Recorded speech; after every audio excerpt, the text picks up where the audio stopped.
उपचुनाव के दौरान भले ही राजनीतिक दल जातिवाद की बात ना करे, लेकिन ये बात भी स्पष्ट है कि बगैर जातीय सियासत के चुनाव में जीत हार की रणनीति नहीं बनती। और यही कारण है कि कांग्रेस ने उपचुनाव में एक खास जातिगत वोट बैंक रखने वाले नेताओं से जुड़े तुरुप के पत्ते चल दिए। ये रिपोर्ट देखिए। मेवाड़ के सहाड़ा और राज संबंध की जातिगत पॉलिटिक्स बिल्कुल अलग है। दरअसल राज संबंध में कॉस्मोपॉलिटन राजनीति होती है। यही कारण है कि कांग्रेस और बीजेपी ने जातीय जनसंख्या को नजरअंदाज करते हुए राज संबंध में वैश्य वर्ग पर दांव खेला है। कारण साफ है, मार्बल राजनीति। लेकिन जातीय सियासत को प्रभावित करने के लिए नेताओं को टास्क भी सौंप दिए गए हैं, क्योंकि सहाड़ा जातिवाद से जुड़ी राजनीति का अखाड़ा है। यहाँ ग्रामीण अंचल की सियासत चलती है। जाट और ब्राह्मण के बीच यहाँ चुनावी वर्चस्व की जंग होती है। वहीं सुजानगढ़ घोर जातिवादी राजनीति का इलाका है। भले ही ये रिजर्व सीट क्यों ना हो, लेकिन नेताओं की जिम्मेदारी यहाँ पर अहम हो जाती है। ऐसे में खास जातियों के नेताओं के टास्क को लेकर पहले बात करते हैं सुजानगढ़ की। सुजानगढ़ में सबसे प्रमुख जाट नेता हैं पीसीसी चीफ डोटासरा। तो वहीं हरीश चौधरी, रामेश्वर डूडी, महेंद्र चौधरी, विधायक नरेंद्र बुडानिया, कृष्णा पुनिया, पूसाराम गोदरा भी जाट नेता के तौर पर अपने जातिगत वोट बैंक को साधने की कोशिश में है। जबकि सुजानगढ़ में राजपूत नेताओं की बात करें तो भंवर सिंह भाटी, प्रताप सिंह खाचरियावास ताल ठोक रहे हैं और अपने जाति के वोट बैंक को साधने की कोशिश में है।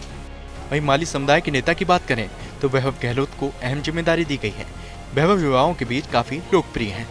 सुजानगढ़ में ब्राह्मण नेता के तौर पर डॉक्टर बीडी कल्ला, पंडित भंवरलाल शर्मा, राजेंद्र पारिक, राजकुमार शर्मा अपनी अपनी सियासी जमीन तलाशते हुए दिख रहे हैं। वहीं सुजानगढ़ में मुस्लिम नेता के तौर पर साले मोहम्मद, नसीम अख्तर, खानू खान बुधवाली एक्टिव दिख रहे हैं। जबकि दलित नेता के तौर पर सुजानगढ़ में ममता भूपेश, गोविंद राम मेघवाल, जेपी चंदेलिया, गंगा देवी जनता के बीच पकड़ मजबूत करती हुई दिखाई दे रही हैं। वहीं सुजानगढ़ में कुम्हार और प्रजापत समुदाय में अपनी पार्टी की पैठ बनाने के लिए मदन प्रजापत, ललित तुनवाल जनता के बीच जाते हुए दिखाई देंगे।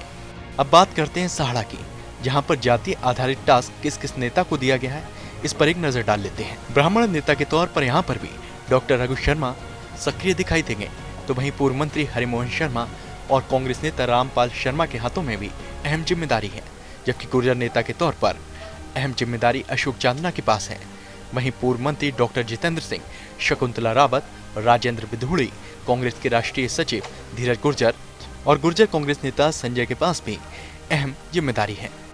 वहीं सहाड़ा में जाट नेता के तौर पर रामलाल जाट को अहम जिम्मेदारी सौंपी गई है। जबकि राजपूत वोट बैंक में सैद लगाने की जिम्मेदारी धर्मेंद्र सिंह राठौड़, प्रताप सिंह खाचरियावास, हेम सिंह शेखावत के पास है। मूल ओबीसी नेता के तौर पर सुरेंद्र सिंह जाड़ावत एक्टिव दिख रहे हैं। वहीं वैश्य वर्ग को लुभाने की जिम्मेदारी प्रमोद जैन भाया को सहाड़ा में दी गई है। अब बात करते हैं राज संबंध की। यहाँ पर ब्राह्मण नेता के तौर पर डॉक्टर सीपी जोशी के पास अहम जिम्मेदारी रहेगी। वैसे तो सीपी जोशी स्पीकर के पद पर हैं और वो सक्रिय होकर चुनाव में भाग नहीं ले सकते, लेकिन कांग्रेस के नेता उनके नाम को आधार बनाकर वोट मांग रहे हैं। वहीं राज संबंध चुनाव प्रभारी पुष्पेंद्र भारद्वाज के पास भी अहम जिम्मेदारी है।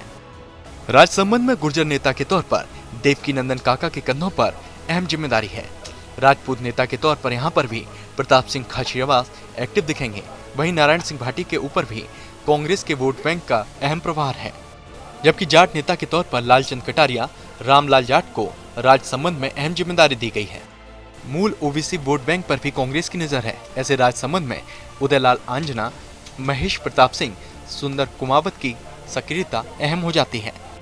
रवारी देवासी नेता के तौर पर यहाँ पर रतन देवासी एक्टिव दिखेंगे। वहीं रावत नेता के तौर पर सुदर्शन सिंह रावत के कंधों पर अहम जिम्मेदारी है। दलित नेता के तौर पर राज संबंध में ममता भूपेश के ऊपर अहम जिम्मेदारी है। वैश्य वर्ग में सेंध लगाने के लिए राज संबंध में प्रमोद जैन भाया पर कांग्रेस ने अपना विश्वास जताया है। राजनीतिक नेताओं को जातीय टास्क के अलावा समाज के नेताओं को भी चुनाव क्षेत्रों में अपनी अपनी पसंद के दलों के लिए समर्थन मांगने, समाज के बीच पहुंचकर अपने वोट बैंक को मजबूत करने के निर्देश दिए गए हैं। फर्स्ट इंडिया न्यूज के लिए योगेश शर्मा की रिपोर्ट, जयपुर।